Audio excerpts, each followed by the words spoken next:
नमस्कार, मैं अश्विनी कुमार। आज का मुद्दा में आपका स्वागत है। इस बार इंद्रदेव की मेहरबानी से प्रदेश में औसत से ज्यादा बारिश दर्ज की गई। ऐसे में पानी को लेकर आ रही समस्याओं को दूर करने में उम्मीद बढ़ी, लेकिन क्या आसमान से बरसे इस अमृत का मकसद सहेजा जा सकता है? क्या इसे संरक्षित किया जा सकता है? आज इसी पर चर्चा होगी और हमारे साथ होंगे चीफ एडिटर प्रताप राव।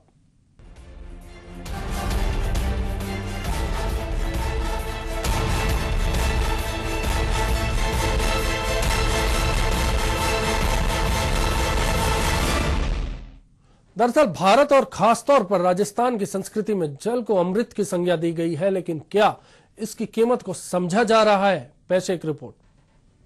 जल ही जीवन है, जल ही अमृत है और इस जल का लगातार दोहन हो रहा है। इसीलिए ये सवाल भी बार बार खड़ा हो रहा है कि कहीं बह न जाए ये अमृत। इस बार पूरे प्रदेश में झमाझम बारिश हुई है। नदी, नाले, बांध, नहर, कुएं, बावड़ियां सब में खूब पानी भर गया है।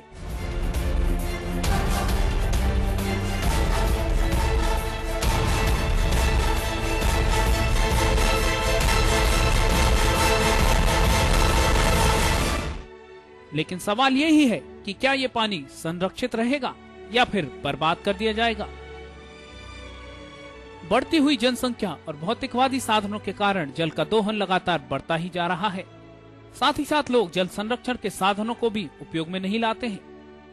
इसीलिए बार बार जल संकट खड़ा हो जाता है और लोग हाहाकार मचाने लगते हैं। अगर परंपरागत स्रोतों को अमल में लाया जाए तो इस जल को बचाया जा सकता है। भरपूर बरसात के बाद अब प्रशासन की सबसे बड़ी जिम्मेदारी यही होती है कि किसी तरह से इस जल को बचाए और उपयोग में लाए। जो नदियां, बांध जीर्ण शीर्ण होते जा रहे हैं उनको सही करवाएं। परंपरागत कुएं, बावड़ियों पर विशेष ध्यान दे, जिससे कि अमृत बचाया जा सके, क्योंकि ये प्रकृति की सबसे अमूल्य धरोहर है। Bureau report, HBC news. सवाल बरकरार है, कैसे बचेगा जल? इसके संरक्षण पर भी चर्चा करेंगे, देखेंगे क्या रिपोर्ट है। लेकिन उससे पहले प्रताप जी से बात करते हैं। प्रताप जी, जिस तरह के हालात प्रदेश में हुए, इस बार औसत से करीब 12% ज्यादा बारिश हुई है, लेकिन हालात देखे जाएं, जल स्रोत सूख रहे हैं और जिन जल स्रोतों में पानी आया है वो सीवरेज का। अश्विनी, ये वैसे वास्तव में बहुत ही आश्चर्यजनक बात है और साथ में सुखद भी कि जब अकाल की साया मंडरा रही थी और पूरा सावन रीता चला गया था, तब ऐसा लगने लगा था कि इस बार तो बहुत दिक्कत आ जाएगी। यहाँ तक कि गिरदावरी शुरू हो चुकी थी और तमाम 5 जिले तो राजस्थान में अकालग्रस्त घोषित भी किए जा चुके थे और तमाम 20 जिलों को घोषित करने की मांग उठने लगी थी। केंद्र ने भी अपनी एजेंसी को भेज दिया था आंकलन करने के लिए। ऐसे में जब ऊपर से झमाझम बारिश हुई तो इसने वास्तव में इस माहौल को, और अब ये समझने की जरूरत है कि कहां हम एक और अकाल से की काली छाया से जूझ रहे थे। अचानक भादों में ऊपर से बारिश होती है और बारिश इतनी होती है कि पूरे तर बतर हो जाते हैं और इतनी होती है कि रिकॉर्ड होती है कि पिछले 1 दशक तक नहीं होती है। आखिर में यह समझना पड़ेगा कि हमारे लिए जल कितना महत्वपूर्ण है। एक महीने के अंतराल में, 10 दिन के और 15 दिन के अंतराल में हमारे कैसे भाव बदल जाते हैं। पानी ऊपर से आता है तो भाव बदल, इसका मतलब ये कितना महत्वपूर्ण है, कितना जरूरी है। ये अमृत जो ऊपर से बरसा अमृत कितना हमारे लिए अमूल्य है। राजस्थान के लोगों के लिए तो ये किसी अतुल्य अमृत जैसा है। लेकिन सबसे बड़ी जिम्मेदारी यहाँ ही आ जाती है कि हम इस अमृत को बचा नहीं पाते हैं। जयपुर में हम देखते हैं कि अमानिशा नाले और दूसरे जगह का पानी, इतना पानी आया, वो पानी सारा का सारा जो अमृत ऊपर से बरसा, भगवान ने जो ऊपर से अमृत बरसाया, वो सारा जहरीला हो गया, जहर हो गया। तो ये एक दिल को कचोटती है बात कि आखिर में जब इतनी कृपा हो जाती है भगवान की आसमान से, तो उसके बाद भी हम इस वरदान को नहीं सहेज के रख पाते और खुद ही हम इस कुचक्र में फंस जाते हैं। तो यहाँ ये सवाल खड़ा होता है कि आखिर में क्यों नहीं हम कर पाते ये सारा। बिल्कुल प्रताप जी, सवाल बड़े हैं, साथ ही चर्चा है कि कैसे बचेगा पानी। आइए देखते हैं इस रिपोर्ट के जरिए कि पानी को कैसे बचाया जा सकता है।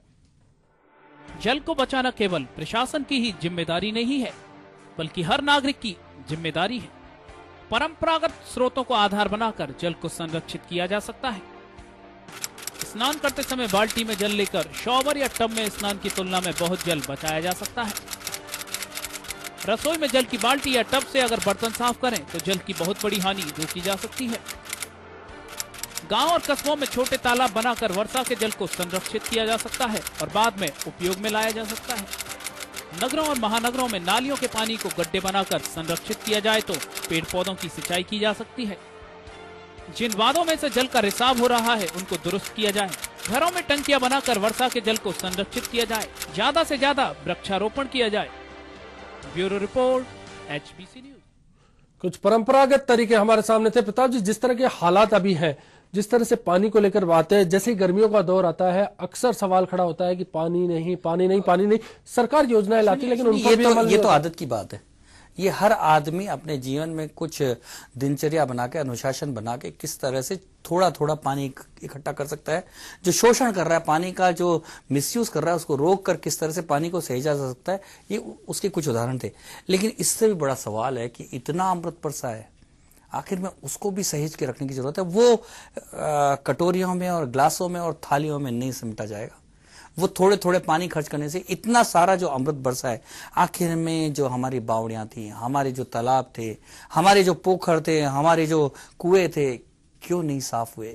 सारा पानी उन गंदी नालियों में चला गया, गंदे तालाबों में चला गया। तालाब सारे कीचड़ से सने हुए हैं, क्यों वो जहरीला पानी हो गया? ये एक बड़ा सवाल कचोटता है कि आखिर में इतना सारा पानी जो लाखों लोगों के जीवन का एक आधार बनता, वो सारा का सारा जहरीला हो गया, जमीन को भी खराब कर रहा है। और जमीन में जाने के बाद भी वो यदि जल का स्तर भी बढ़ाता है तो कोई उपयोग ही नहीं रहता है। तो ऐसे में बड़ा सोचने का और समझने का एक मामला यह आ जाता है कि आखिर में कैसे हम इस भगवान की कृपा को, इस इंद्र देवता की कृपा को हम कैसे सहेज के रखें, बड़ा सवाल खड़ा होता है। सरकार ने वाटर हार्वेस्टिंग के प्रोजेक्टों की बात की, घरों में लगाने की बात की, दायरे तय किए गए, सरकारी इमारतों की बात हुई, बड़ी बड़ी बिल्डिंग्स की बात हुई। लेकिन वहां जब बात आती है, कई जगह ये हार्वेस्टिंग के जो प्रोजेक्ट्स हैं वो शुरू नहीं हो पाए। और साथ ही बड़ी बात कि क्या घरों में भी पानी सहेजा जा रहा है, इस पर भी ध्यान नहीं दिया जा रहा। बड़ी बात यह है कि जब तेज बारिश हो रही थी तो एक खबर आती है कि बीसलपुर डैम से भी रिसाव शुरू हो गया है। तो दिल में धड़कन हो गई कि इतना पानी का इतना बड़ा रिजर्वायर, इतना बड़ा बांध क्या सूख जाएगा? क्या जयपुर जिसका वहां 2 साल का पानी इकट्ठा हो चुका है, आसपास के 15 कस्बे और शहरों के लिए और सिंचाई के लिए इतना पानी हो चुका है, क्या ये रिसाव और बढ़ के खत्म हो जाएगा? ये तो एक बीसलपुर की एक छोटी सी बानगी थी, लेकिन हम देख रहे हैं कि रामगढ़ अभी भी सूखा हुआ है। हम देख रहे हैं कि कुकस बांध में एक बूंद पानी नहीं आया है। हम देख रहे हैं कि जल महल पूरा गंदला है अभी। हम देख रहे हैं कि ताल कटोरा जयपुर का आज गंदगी से भर चुका है। पूरे सब जगह, जोधपुर हो चाहे बीकानेर हो चाहे अजमेर हो, सब जगह हालात ये है कि इतने करोड़ों का अमूल्य पानी जो कि नहीं मिल सकता खरीदने पे, वो सारा का सारा बेकार चला गया और हम केवल हाथ पर हाथ धरे बैठे एक और लापरवाही की मिसाल दिखी। जयपुर से जब आमेर सागर की बात की जाए, वहां भी रिसाव था। हालात तमाम जगहों पर ऐसे हैं। बात टोंक की हो तो यहां परंपरागत जल स्रोत तालाब खतरे में है। दरअसल ये तालाब अतिक्रमणों का शिकार हो रहे हैं और प्रशासन आंख मूंद कर बैठा है।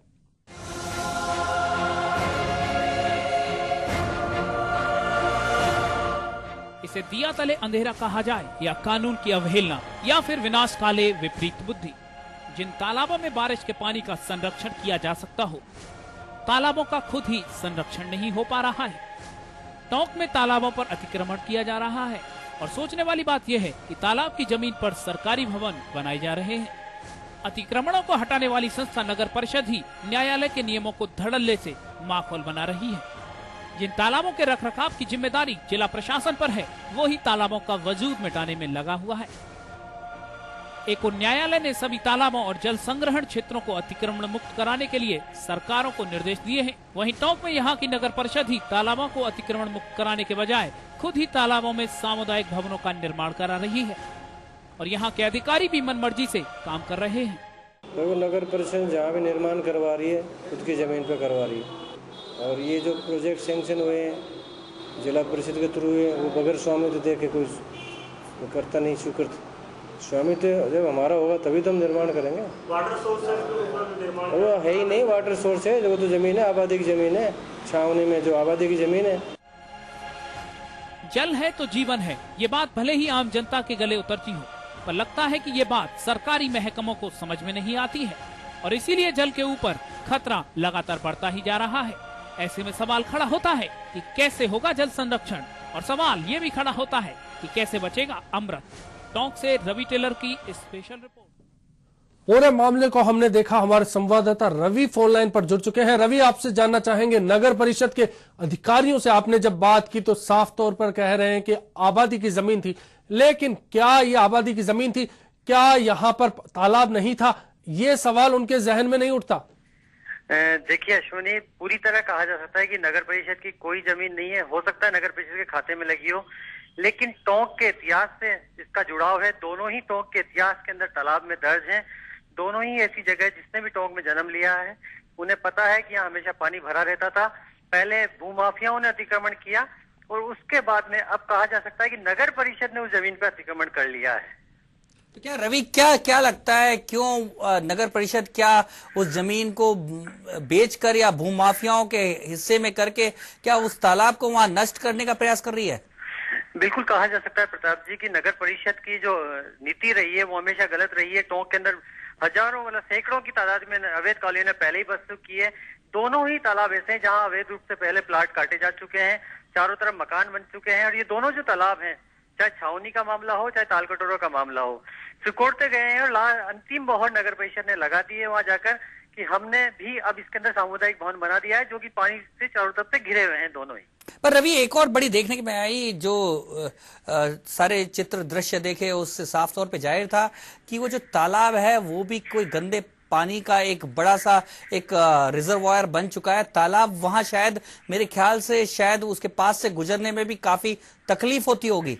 प्रताप जी, पहले यहाँ पानी से लबालब ही दोनों ही तालाब भरे रहते थे, लेकिन जब भूमाफियाओं ने यहाँ कब्जे किए, यहाँ कॉलोनी बनाई, प्लाट काटने शुरू किए, उसके बाद में कहीं न कहीं ये गंदे पानी के गड्ढे बनकर रह गए। क्योंकि जो पानी का जो स्रोत थे, जो हमारा विषय है कि कहीं न कहीं जो अमृत जो बह के इकट्ठा होता था, जो हमारे जल स्तर को बढ़ाता था, तो वो असली जल स्तर यहाँ तक पहुंचना बंद हो गया। अब गंदे नाले जो घरों जो कॉलोनियों का जो पानी है, जो गंदा पानी, वो इन तालाबों में आ रहा है और कहीं न कहीं तालाब गंदे पानी के तालाब बनकर रह गए। क्या रवि, बड़ा एक ये सवाल यहाँ उठता है, क्या लोगों में दर्द नहीं होता आखिर में?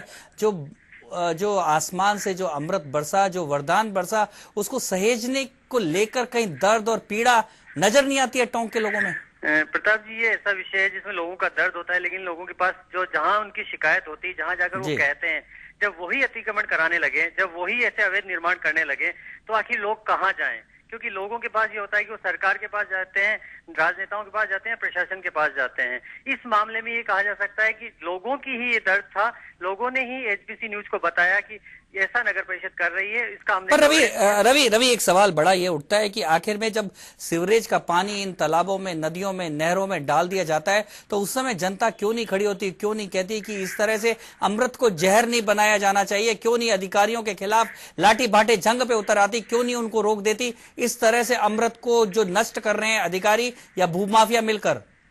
प्रताप जी, जनता आंदोलन के लिए हमेशा अग्रसर रही है। टोंक के अंदर ऐसे मामले आए हैं जब जनता ने इनके लिए आवाज उठाई है, लेकिन आवाज उठाने का अंजाम ये होता है कि अगर रास्ता रोकते हैं तो पुलिस उनके खिलाफ मुकदमे दर्ज कर देती है और कहीं न कहीं जनता बाद में सोचती है कि हम कोर्ट कचहरी के क्यों चक्कर काटें, जब सरकार ही हमारे खिलाफ है, जब प्रशासन ही हमारे खिलाफ है। हम एक दो लोगों की शिकायत करते हैं, प्रशासन उनके लोगों के पक्ष में चला जाता है, तो ऐसे में जनता कहीं न कहीं एक डर जो है प्रशासन का, जो कानूनी कार्रवाइयों का जो डर है, वो जनता को परेशान करता है। जनता कहीं न कहीं मजबूर हो जाती है, जनता सिर्फ शिकायतों तक ही सीमित होकर रह जाती है। प्रताप जी, तो अब क्या लगता है कि नगर परिषद क्या है इस मामले को लेकर गंभीर नहीं होगा? क्या नगर परिषद ने पूरे हाथ खड़े कर दिए? वहां के जो जनप्रतिनिधि हैं वो क्या कहते हैं? वो भी नगर परिषद और अधिकारियों की हाँ में हाँ मिला रहे हैं?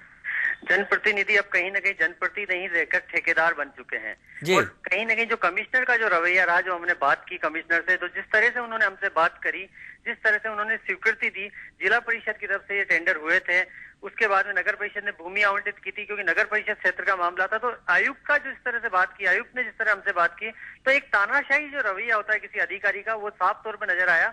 ऐसे में कहा जा सकता है कि जिला कलेक्टर अगर इस मामले में क्या करते हैं देखना ये होगा। हाँ रवि, ऐसा लग रहा था कि वो प्रॉपर्टी डीलरों की ओर से, जैसे कोई बड़े प्रॉपर्टी डीलर अगर उनकी पैरवी कर रहा हो, इस तरह से बोल रहे थे। बिल्कुल कहा जा सकता है प्रताप जी की टोंक का जो हाल है, जितने पार्षद हैं या जो इनमें से अधिकांश लोग ऐसे हो चुके हैं जो कहीं न कहीं अपने ठेकेदारी के रास्ते अपना लेते हैं या कहीं न भूमाफियाओं से उनकी साठगांठ होती है, तो हर कहीं न कहीं राजनीति अब कहीं न कहीं एक पेशा बन चुकी है। राजनीति ये कहा जाता है, यानी कि राजनीति पूरे